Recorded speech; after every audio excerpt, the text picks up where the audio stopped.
Caro presidente João Alberto, em primeiro lugar, agradecer ao senador Paim pela cedência, pela permuta feita em função do que tenho de fazer agora na Comissão de Assuntos Sociais. Eu queria começar aqui a minha fala, presidente, porque amanhã o Supremo Tribunal Federal volta a julgar as regras de indulto de Natal que podem beneficiar, inclusive, condenados por corrupção. Tenho certeza que o senador Lazier Martins também tratará desse tema, mas eu queria trazer à lembrança não só esse aspecto de poder beneficiar os denunciados por corrupção, mas um fato que me preocupa, como, aliás, talvez mais ainda a sociedade que está refém da criminalidade. Fui autora de um projeto de lei, porque hoje, no caso do regime semiaberto, o preso pode deixar a prisão 4 vezes por ano, beneficiado por esse famoso chamado saidão. 4 vezes por ano. Pode ser no seu aniversário, Dia das Mães, Natal ou Dia dos Pais. Ora, as estatísticas são terríveis, no sentido de que, primeiro, ele sai e não volta para a penitenciária, não volta. Segundo, ele, em geral, pelas estatísticas, pela própria polícia reafirmadas, vai reincidir ou vai praticar um crime, seja latrocínio, seja roubo e assim por diante. O projeto está tramitando, ele teve um acolhimento quando se discutiu a mudança no Código Penal, porém, aquele relatório do então senador Pedro Tax acabou se perdendo nos escaninhos aqui do Legislativo e esta lei não foi aplicada.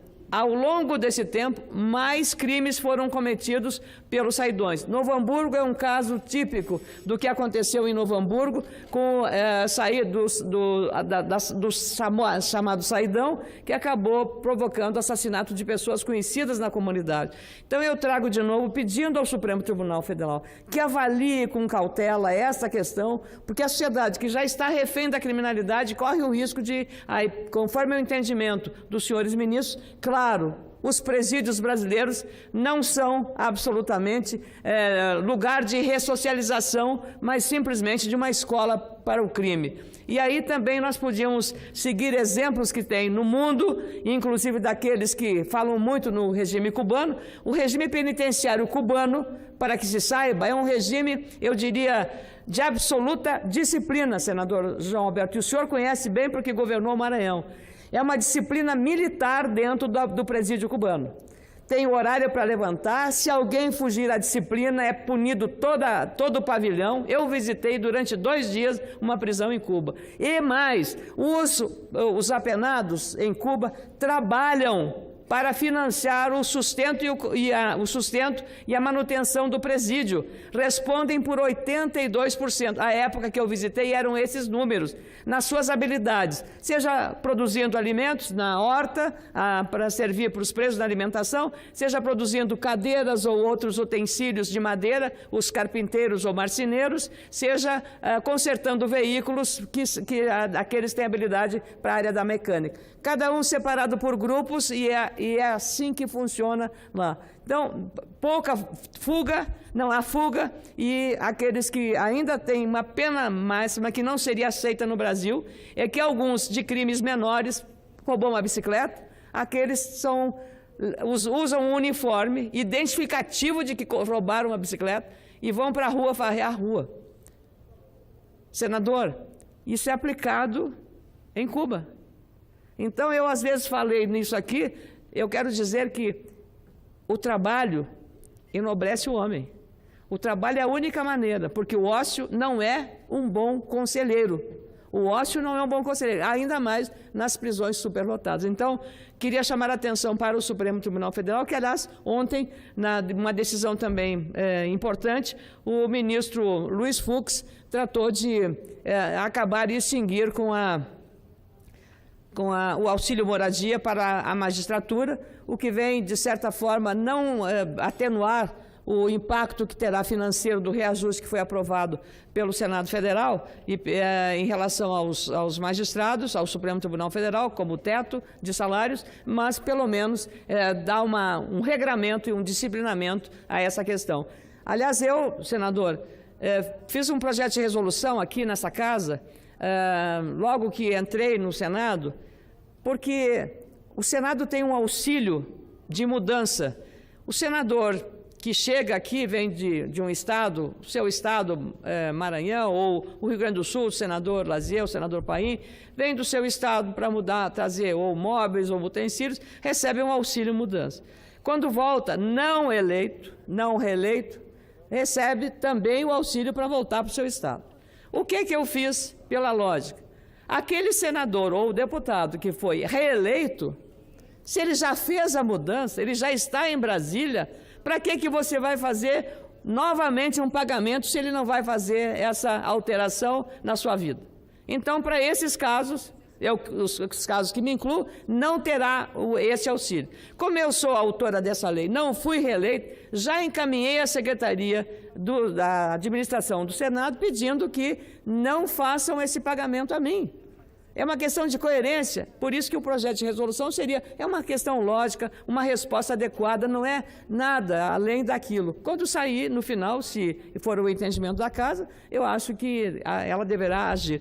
Como eu também não tenho auxílio moradia, eu moro na minha casa, por isso quando falo do auxílio moradia aos ministros do Supremo, também falo por coerência. Nós temos que reexaminar o auxílio moradia, não na medida como está falando, porque algumas pessoas, o salário, se pagar o auxílio moradia, se pagar a moradia, você vai acabar tendo que trabalhar,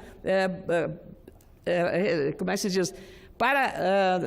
Você está pagando para trabalhar, paga-se para trabalhar. Não é isso, a lógica tem que ser quanto custa a manutenção dos prédios funcionais. Qual é o preço do prédio funcional? O que é mais barato para a sociedade? Manter o prédio funcional com segurança, com tudo, com vigilância, com manutenção, ou dar o auxílio moradia que é mais barato? Essa tem que ser a leitura desse tema e tem que ser tratado com racionalidade, não com emoção. Então, temos que entender disso. Como eu não recebo auxílio moradia, então posso falar sobre essa questão. E para terminar, senador João Alberto, nessa matéria, eu queria apenas lembrar que hoje é o Dia Nacional de Combate ao Câncer. A corrupção é um câncer, é um tipo de câncer. Mas eu venho falar do câncer mesmo, da doença. A doença que o Brasil deve registrar 600 mil casos novos de câncer até o ano que vem. É muita gente com esta doença. Muitos, quando conseguem tratamento ou acesso à pesquisa clínica, têm a chance de curar a doença. E o câncer, dentro de alguns anos, senador, será uma doença que nós vamos tratar como tratamos de diabetes, como tratamos de outras doenças que têm a manutenção com a medicação adequada. Estamos entrando na era dos medicamentos biológicos, que são muito mais adaptados à natureza humana, à fisiologia das pessoas, do que os medicamentos sintéticos, que são químicos, e sempre as, digamos, sequelas são maiores. No caso dos biológicos, por serem formados por células de mamíferos, então eles terão uma eficácia muito mais garantida no tratamento dessa doença. Sou autora de leis que agilizam a pesquisa clínica e também de uma lei que fornece e obriga os planos de saúde, senador João Alberto, a pagar aos clientes que tenham o diagnóstico de câncer e que o oncologista recomende que ele tem que tratar a doença com o tratamento oncológico oral. Essa lei é minha. Essa lei está em vigor há 4 anos e foi sancionada pela ex-presidente Dilma Rousseff, que também teve câncer. Então, eu penso que só esse projeto que eu tive nessa legislatura, que passou pelo Senado, foi para a Câmara Federal e voltou para o Senado, foi aprovado, só esse projeto já teria valido o meu dever aqui no Senado Federal. Mas muitos outros eu fiz, como criar um mamógrafo próprio para mulheres deficientes que o SUS deve fornecer e disponibilizar, porque não é justo que as mulheres sejam descriminalizadas em relação a não ter o acesso às mulheres portadoras de deficiência física, porque o mamógrafo ela não se adapta a ele. Então, é criar um mamógrafo que seja ajustado e atender a demanda das mulheres. Então, muita atenção ao câncer, mais do que as questões genéticas, é o modo de vida como as pessoas vivem. A alimentação, o exercício físico, vida saudável. Não ter preocupação nem com as injustiças, nem com as decepções, especialmente nós aqui na política, que mais vivemos muito esse mundo tão difícil. Obrigado, presidente.